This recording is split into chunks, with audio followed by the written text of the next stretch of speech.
Bonjour et bienvenue sur Buzz Brut, la chaîne dédiée à vous rapporter toute l'actualité des célébrités US. Allez les amis, on y est, le verdict que tout le monde attendait est tombé. Sean Diddy Combs, le mec qui risquait de finir ses jours en tôle sous la loi RICO, s'en sort sur les accusations les plus graves. Pas de racket, pas de trafic sexuel. Mais attention, ne crions pas victoire pour lui trop vite, il a tout de même été reconnu coupable sur 2 autres chefs d'accusation et son avenir est maintenant entre les mains du juge. Alors, comment en est-on arrivé là? Comment sa défense a-t-elle pu faire vaciller un dossier qu'on pensait en béton? Dans cette vidéo, on va plonger dans ce verdict en demi-teinte, décortiquer la stratégie qui a tout changé et surtout vous dire ce qui attend vraiment Diddy. Comment Diddy a pu esquiver le pire? On arrive au nœud de l'histoire. L'accusation RICO, celle qui pouvait l'envoyer en prison potentiellement à vie. La loi RICO, c'est quoi? C'est le Racketeer Influenced and Corrupt Organizations Act, une arme anti-cartel, anti-mafia des années 70.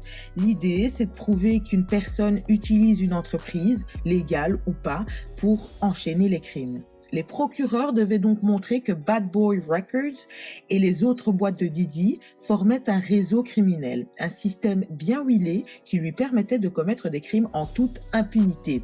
Et c'est là que tout s'est cassé la figure pour l'accusation. La défense de Diddy, menée par des avocats de renom habitués à ce genre d'affaires, a sorti une stratégie aussi maligne que culottée. Dès le début, ils ont montré patte blanche. Ok, notre client Diddy n'est pas un ange. Ils ont admis son style de vie décadent, ses infidélités et même les épisodes de violence. Vous savez, cette vidéo où il agresse Cassie, où il la traîne par terre, impossible à défendre? Eh bien, ils n'ont pas cherché à le faire. Ils ont juste rabâché un point précis. Être un sale type, être un mec violent, ça ne fait pas de vous un trafiquant sexuel. Ils ont pris chaque témoignage, chaque accusation et ils les ont démontés une à une. Ils ont attaqué la crédibilité de plusieurs témoins, insinuant que ceux-ci n'étaient intéressés que par l'argent ou que les relations étaient tout à fait consenties. Résultat, le jury n'a pas su voir ou identifier cette prétendue organisation criminelle. Du coup, pas de RICO et du coup, pas de prison à vie pour Diddy. Pour les accusations de trafic sexuel, même chose. Pour condamner Diddy, il fallait prouver qu'il y avait de la violence, de la fraude ou de la contrainte dans un but commercial. La défense a semé juste assez de doutes sur la contrainte en disant que les fameuses soirées freak-offs étaient consentantes. Mais alors, pourquoi Diddy est-il toujours en prison? Tout simplement parce qu'il a quand même pris cher sur les 2 derniers chefs d'accusation, le transport à des fins de prostitution. Il a été condamné en vertu d'une vieille loi de 1910. Cette loi interdit de faire voyager quelqu'un d'un état à un autre pour des objectifs immoraux. Dans ce cas-ci, la prostitution. En gros, le jury n'a pas gobé la grande théorie RICO ni le trafic sexuel à grande échelle, mais ils ont bien cru à des preuves bien concrètes. Les billets d'avion, les relevés bancaires, les témoignages qui prouvent que Diddy a effectivement payé pour que Cassie et une autre plaignante voyagent entre les États pour des rencontres sexuelles tarifées. Il y a des preuves tangibles, c'est factuel, c'est carré, c'est facile à prouver, quoi. Ces 2 condamnations, c'est pas rien. Ça fait quand même de Diddy officiellement un criminel fédéral. Le jury a donc décidé qu'il n'y avait pas de mafia du sexe, mais que les 2 chefs de transportation d'escorte à des fins de prostitution étaient bel et bien établis. Cette affaire est un cours magistral sur comment fonctionne la justice US et sur la différence entre ce que le public croit et ce que la loi exige comme preuve.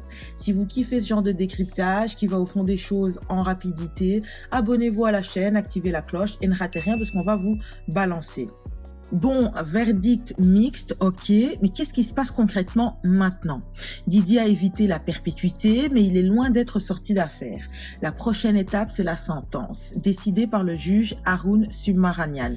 Pour chaque chef d'accusation de transport à des fins de prostitution, c'est jusqu'à 10 ans de prison potentielle. Donc en théorie, si les peines s'additionnent, il pourrait donc prendre 20 ans. Mais soyons réalistes, c'est quand même très peu probable. Les procureurs parlent déjà d'une peine de 4 à 5 ans. La défense, elle, va plaider pour beaucoup moins. Car effectivement, c'est sa première condamnation et il a déjà fait presque 10 mois en détention préventive. Le juge va tout analyser. Les acquittements sur les charges les plus graves vont forcément jouer en faveur de Didi, mais le juge a déjà refusé sa libération sous caution, en pointant du doigt son passé violent. Ça veut dire qu'il prend cette affaire très au sérieux. La peine finale sera sûrement un numéro d'équilibriste. Au-delà de la prison, son image, elle est foutue. L'icône du hip-hop, le roi du succès, c'est terminé. Les témoignages qu'on a entendus pendant des semaines ont montré un côté sombre et ça, le public ne va sans doute jamais l'oublier, même avec une demi-victoire juridique.